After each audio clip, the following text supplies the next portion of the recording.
Hi student, welcome to எனிக்கும் கணக்கு. இந்த வீடியோவில் நம்ம 6ஆம் வகுப்பு டேர்ம் 1ல் எக்ஸசைஸ் நம்பர் 1.1ல் இருக்கக்கூடிய சம்ஸை எப்படி போடுறது அப்படின்னு பார்க்க போகிறோம். ஃபஸ்ட்டு சம் நம்ம பார்க்கலாம். இப்போது முதல் கணக்கு என்ன சொல்லியிருக்காங்கன்னா, கோடிட்ட இடங்களை நிரப்புக அப்படின்னு சொல்லியிருக்காங்க. அதில் ஒன்று மிகச்சிறிய 7 இலக்க எண் அப்படின்னு கேட்டிருக்காங்க. ஃபஸ்ட்டு ஒரு ஐடியா கொடுக்குறவங்களுக்கு, மிகச்சிறிய எண் அப்படின்னு சொன்னாக்கா மிகச்சிறிய எண்ணெலாம் எப்படி 1 1 0 1 0 0 இந்த மாதிரி 1 0 வரும். மிகச்சிறிய எண்கள்லாம் அப்படி தான் இருக்கும். 1 1 இருக்கும். இப்போ ஓர் இலக்க எண்ணுனா மிகச்சிறிய எண் 1. ஈர் இலக்கன்னா 2 நம்பர் இருக்கணும். அது சிறிய எண்ணுன்னா 1 0 இருக்கணும். 3 இலக்கம்னா 1 2 0 இருக்கணும். 2 0 ஒரு 1 3 இலக்கம் வந்துடும். அது மாதிரி இப்போ 7 இலக்கம் கேட்டிருக்காங்க. 7 நம்பர் இருக்கணும். அப்போது 7 நம்பர்னாக்கா மிகச்சிறியது அப்படின்னு சொன்னாவே 1 0 தான் வரும் அப்படின்னு முடிவு பண்ணிக்கணும். 7 இலக்கங்கிறதுனால 1 போட்டு 1க்கும் பக்கத்தில் 6 0 போட்டுக்கணும். அப்படி ஷார்ட்டாக மைண்டில் வச்சுக்கோங்க. அதுக்கப்புறம் நம்ம இப்படி போட்டால் என்னது, இது 1 10 100 1000 10000 லட்சம் 10 லட்சம் 10 லட்சம் தான் இதில் 7 இலக்க எண்ணில் மிகச்சிறிய எண். சரியா? ஓகே, நெக்ஸ்ட் சம் பார்க்கலாம். மிக பெரிய 8 இலக்க எண். இப்போ பெரிய எண்கள்லாம் எப்படி இருக்கும் அப்படின்னு சொன்னால் 9. எல்லாமே 9 9 9ன்னு வரும். அப்போ 7 இலக்கம்னு சொன்னால் 7 9 போடணும்.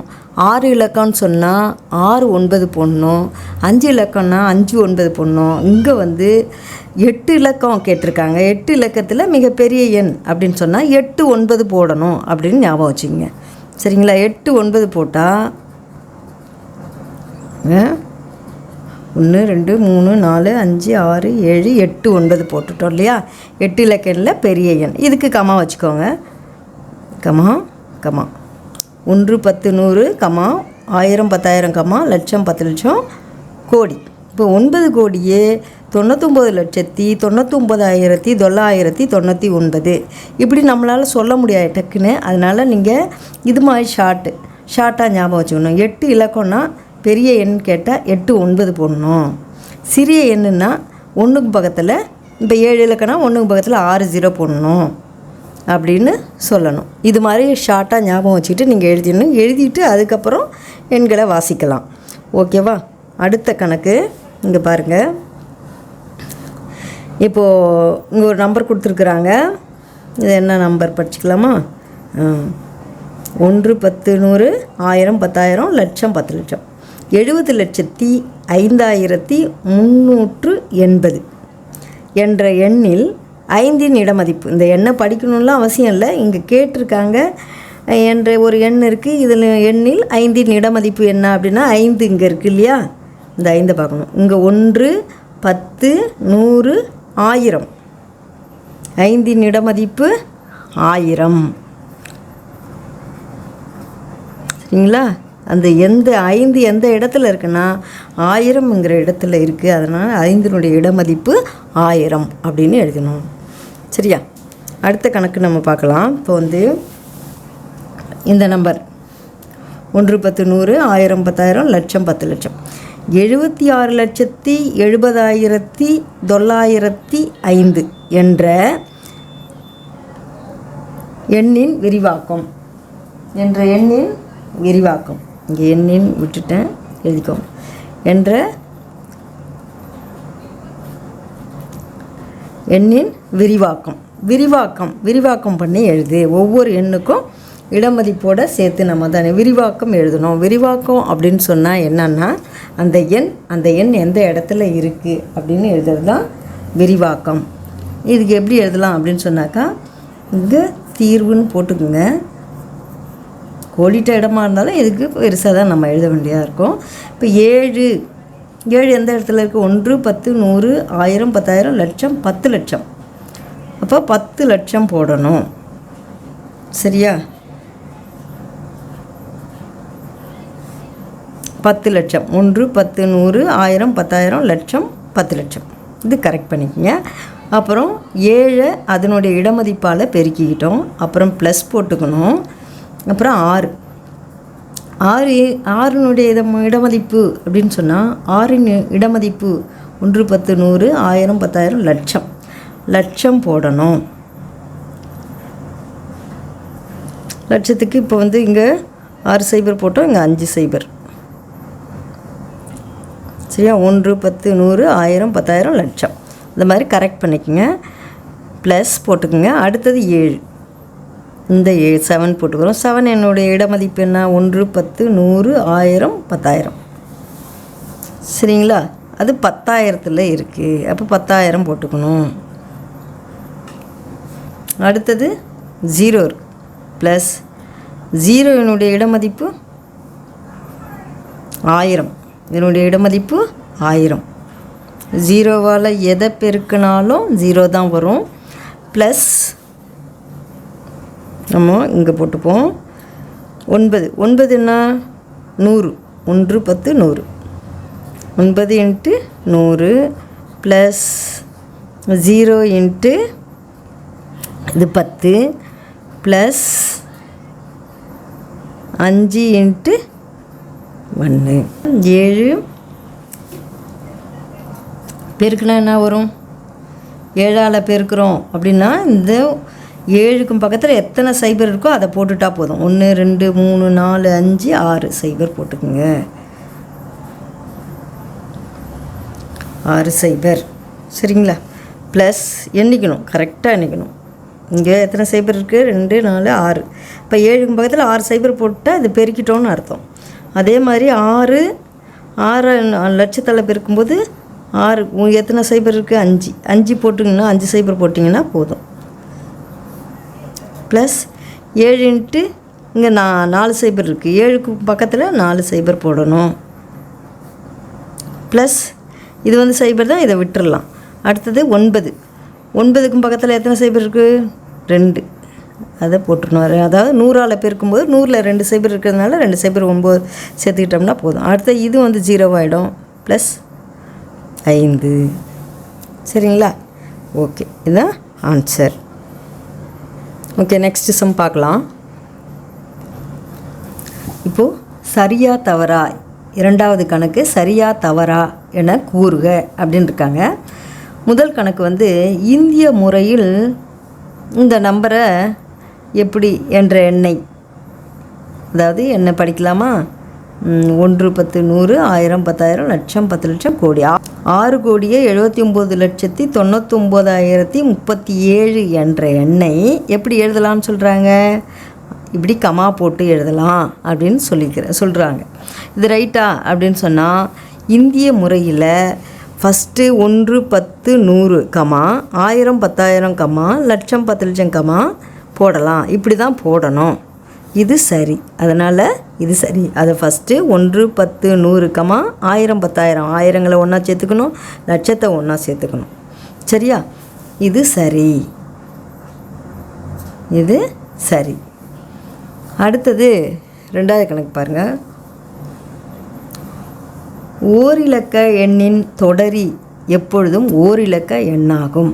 இப்போது தொடரினா என்ன அப்படின்னா, ஒரு நம்பர் சொல்கிறோன்னா அதுக்கு அடுத்த நம்பர் என்ன?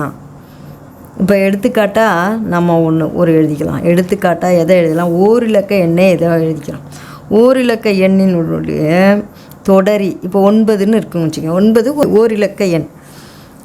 இப்போ எடுத்துக்காட்டாக 9 எடுத்துப்போம். 9 வந்து இதனுடைய தொடரிங்கிறது எடுத்துன்னா 10 வரும். இதனுடைய தொடரி 9இன் தொடரி வந்து 10. 10ங்கிறது ஈரிலக்க எண். ஆனால் அவங்க என்ன சொல்கிறாங்க? ஓரிலக்க எண்ணின் தொடரி எப்போதும் ஓரிலக்க எண் ஆகும் அப்படின்னு சொல்லியிருக்காங்க. அதனால் இது தவறு. இந்த இது தவறு. இப்படி சொல்லியிருக்கிறது தவறுன்னு எழுதுங்க. சரியா? புரியுதா ஏன்னு? அடுத்ததாக மூவிலக்க எண்ணின் முன்னி எப்பொழுதும் 3 அல்லது 4 இலக்க எண்ணாகும். மூவிலக்க எண்ணினுடைய முன்னி எப்பவுமே எப்படி இருக்கும்? 3 இலக்க எண். எடுத்துக்காட்டு ஒன்று எழுதி பார்ப்போம். நம்ம 3 இலக்க எண் ஒன்று சொல்லுவோம். 3 இலக்க எண்ணுனாவே 100 எடுத்துப்போம். இதனுடைய முன்னி எப்படி இருக்கும்? 100இன் முன்னி 99. முன்னினா ஒரு நம்பரை சொல்லி அதனுடைய முன்னி கேட்டால் அதுக்கு முன்னால் இருக்கிற நம்பரை சொல்லணும். ஒரு நம்பரை சொல்லி அதனுடைய தொடரி கேட்டால் அதுக்கு அடுத்த நம்பர் என்ன வருமோ அதை சொல்லணும். அப்போ 100இனுடைய முன்னி 99. இவங்க என்ன சொல்லியிருக்காங்க, ஒரு மூவிலக்க எண்ணின் முன்னி எப்பொழுதும் 3 அல்லது 4 இலக்க எண்ணாக இருக்கும்னு சொல்லியிருக்கிறாங்க. அதனால் இதுவும் தவறு. புரியுதா? சரி, அடுத்தது இங்கே பாருங்கள். இங்கே என்ன போட்டிருக்காங்க? 1, 10, 100, 1000, 10000. இதை இங்கே விரிவாக்கம் செஞ்சுருக்காங்க. சரி, இந்த விரிவாக்கம் செஞ்சது சரியா தவறா அப்படின்னு பார்க்க போகிறோம். இது என்ன? 1, 10, 100, 1000, 10000. அப்போ 8 × 10000 போட்டிருக்காங்க. ஓகேவா? சரி, அடுத்தது 8 × 1, 10, 100, 1000 போடணும். அது இங்கே இல்லை. அதாவது 8 × 1000 அப்படிங்கிறது இங்கே போடலை. அதனால் இவங்க விரிவாக்கம் செஞ்சது தவறு. விரிவாக்கம் தவறாக செய்யப்பட்டிருக்கு அப்படின்னு நம்ம புரிஞ்சுக்கிறோம். இது இங்கே இல்லை. சரிங்களா? அதனால் இது தவறு. ஓகே, நெக்ஸ்ட் சம் பார்க்கலாமா? 3வது கணக்கு பார்க்கலாம். கொடுத்துள்ளதை வரிசைப்படுத்தி முடிக்க அப்படின்னு சொல்லியிருக்காங்க. அதாவது வரிசைப்படுத்தினா வரிசையாக நம்ம ஏறு வரிசை இறங்கு வரிசை அப்படி கூட ஞாபகம் வச்சுக்கலாம். அதன்படி நம்ம எழுதணும். இப்போ 10 கோடி, அப்புறம் கோடின்னு சொல்லியிருக்காங்க, அப்புறம் 10 லட்சம் சொல்லியிருக்காங்க. அதுக்கப்புறம் என்ன வரும்? லட்சம் வரும். நம்ம சொல்லுவோம் இல்லையா, 1, 10, 100, 1000ன்னு நம்ம ஏறு இப்படி சொல்லிகிட்டே போவோம். இவங்க மேலேருந்து கீழே வராங்க. சரியா? 10 லட்சத்துக்கு அப்புறம் லட்சம், அப்புறம் 10000, 10,000. அடுத்து என்ன வரும்? 1000. அடுத்து என்ன வரும்? 100, அப்புறம் 10, அப்புறம் என்ன வரும்? 1. சரியா? நம்ம எப்பவுமே 1, 10, 100, 1000, 10000, லட்சம், 10 லட்சம், கோடி, 10 கோடின்னு சொல்லுவோம். அவங்க மேலேருந்து கீழே எழுத தெரியுதா அப்படின்னு பார்க்குறாங்க. எழுதியாச்சு. ஓகேவா? நெக்ஸ்ட் சம் பார்க்கலாம். ஓகே, இப்போது 4வதாக இந்த கணக்கு. மிகச்சிறிய 6 இலக்க எண்களில் எத்தனை 10000கள் உள்ளன? இப்போ மிகச்சிறிய 6 இலக்க எண் நம்ம எழுதிப்போம். மிகச்சிறிய 6 இலக்க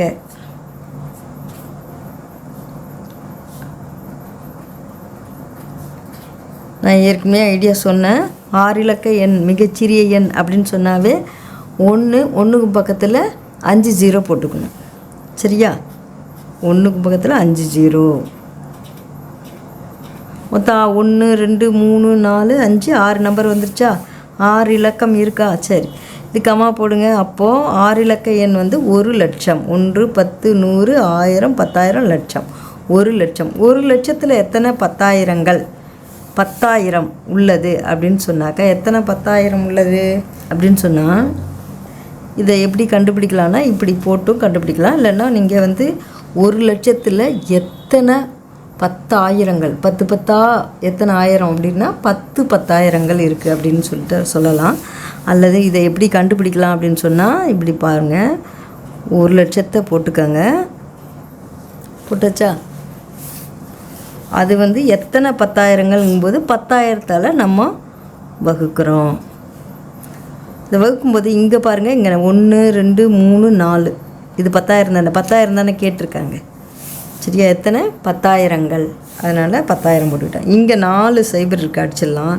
இங்கே 4 0 இருக்குது, அடிச்சிடலாம். மீதி என்ன இருக்குது? 10. அப்போது 1 லட்சத்தில் எத்தனை 10000கள் உள்ளதுன்னா 10 10000கள். அதாவது இப்படி எழுதிக்கங்க. ஒரு லட்சத்தில் உள்ள பத்தாயிரங்கள்.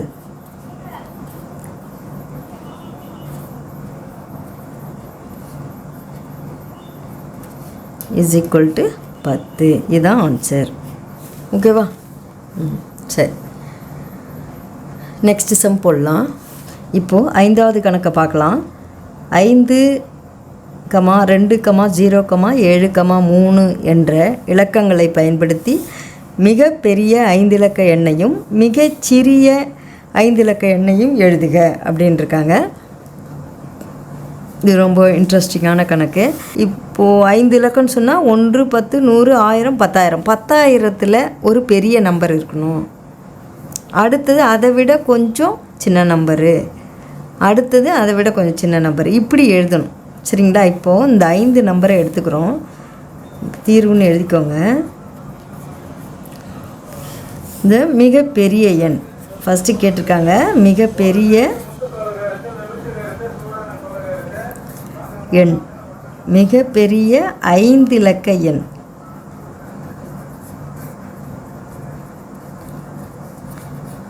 என்னன்னு எழுதிக்கோங்க. என்ன எழுதலாம்? இப்போ இந்த நம்பரு 5, 2, 0, 7, 3. இதுலேயே பெரிய நம்பர் எது? 7. அடுத்தது கொஞ்சம் சின்னது 5. அடுத்தது கொஞ்சம் சின்னது 3. அடுத்தது 2. அடுத்தது 0. இப்போது இந்த 5 நம்பர் கொடுத்துருக்காங்க. அதை பயன்படுத்தி நம்ம மிகப்பெரிய 5 இலக்கம், 5 நம்பர் இருந்தால் 5 இலக்கம்னு அர்த்தம். 1, 2, 3, 4, 5 நம்பர் இருக்குது. இந்த 5 இலக்க எண் மிகப்பெரிய எண். இதை பயன்படுத்தி எழுதிட்டோம். மிகப்பெரிய 5 இலக்க எண் அப்படின்னு சொன்னால் எதுனா இந்த நம்பரை பயன்படுத்தி எழுதியிருக்கிறோம். சரியா? நீங்கள் மிகப்பெரிய எண் எப்பவுமே 9ல் வரும்னு சொல்லியிருக்கீங்க. நீங்கள் என்ன இங்கே வேறு மாதிரி எழுதுறீங்க அப்படின்னு நினச்சிக்கூடாது. இங்கே கொடுத்துருக்கிற நம்பரை பயன்படுத்தி மிகப்பெரிய எண் எழுத சொல்லியிருக்காங்க. இந்த இலக்கங்களை பயன்படுத்தி நம்ம எழுதியிருக்கிறோம். சரியா?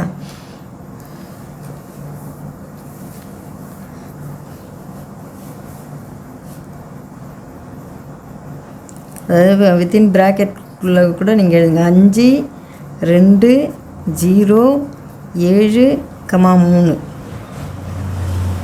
இலக்கங்களை பயன்படுத்துதல்.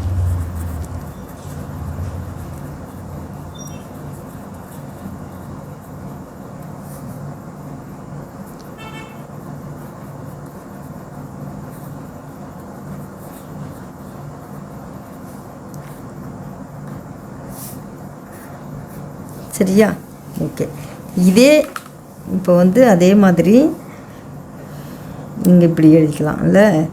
5, 2, 0, 7, 3 என்ற இலக்கங்களை பயன்படுத்தி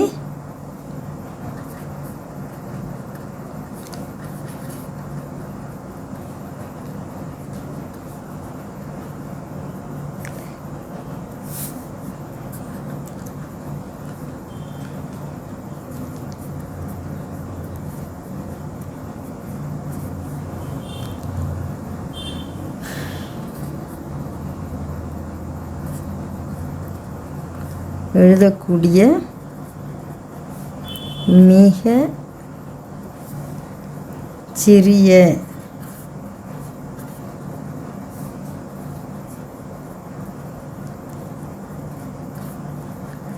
ஐந்திலக்க எண்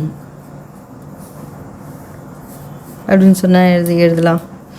மிகச்சிறிய எண்ணாக இருக்கணும், 5 இலக்கத்தில் இருக்கணும். இப்போ இருக்கிறதுலே பார்த்தீங்கன்னா 0 தான் ரொம்ப சின்னது. அதை 0வை இங்கே பெருசாக இருக்கிறதுக்கு பெரிய நம்பர் போட்டோம், சின்னதை எழுதுறதுக்கு சின்ன நம்பர் போடணும். அப்போ 0வை முதல்ல போட்டுக்கலாமா அப்படின்னு நினைக்கக்கூடாது. 0வை முதல்ல போட்டிங்கன்னா மதிப்பு இருக்காது, 5 இலக்கம் கிடைக்காது, 4 இலக்கம் தான் கிடைக்கும். அதனால் அதுக்கு பெருசாக கொஞ்சம் எது பெருசு அப்படின்னு சொன்னால் 2. அதுக்கு அடுத்தது சின்ன நம்பர்னு சொன்னாக்கா 2, அதான் 0வோட கொஞ்சம் பெருசுன்னு சொன்னால் 2. அடுத்தது 0வை போட்டுக்குங்க. அடுத்தது கொஞ்சம் பெருசு 3. அடுத்தது கொஞ்சம் பெருசு 5. அதை விட பெருசு 7. இப்போ 7ங்கிறது இங்கே எங்கே இருக்குன்னா 10,000த்தில் இருக்குது, இங்கே 1ல் இருக்குது. 7 1 தான், இங்கே 7 10,000. சரிங்களா? ஓகே. இப்போ இந்த 6வது கணக்கு பார்க்கலாம். காற்புள்ளியை உற்று நோக்கி பின்வரும் எண்களில் 7இன் இடமதிப்பை எழுதுக. இப்போ காற்புள்ளியை உற்று நோக்கி அப்படின்னு சொல்லியிருக்காங்க. இது ரொம்ப முக்கியமான ஒரு வார்த்தை. இதை காற்புள்ளி அப்படின்னு சொன்னால், காற்புள்ளி இந்திய முறையில் எப்படி விடணும், பன்னாட்டு முறையில் எப்படி காற்புள்ளி வைக்கணும் அப்படிங்கிறது நம்ம பார்த்துருக்குறோம். இந்த இந்திய முறையில் செஞ்சுருக்கிறாங்க. ஏன்னா இதை பார்த்தாவே 1 10 100 1000 10000 லட்சம் 10 லட்சம் 2 2 கொடுத்துருக்காங்க. 3 அப்புறம் 2 2. அப்போ இது இந்திய முறையில் தான் இருக்குது. இப்போ இந்திய முறையில் இது 7 இங்கே இருக்குது இல்லையா? அப்போ 7ங்கிறது என்ன? 1 10 100 1000 10000 லட்சம் 10 லட்சம். இப்போ 7 × 10 லட்சம்.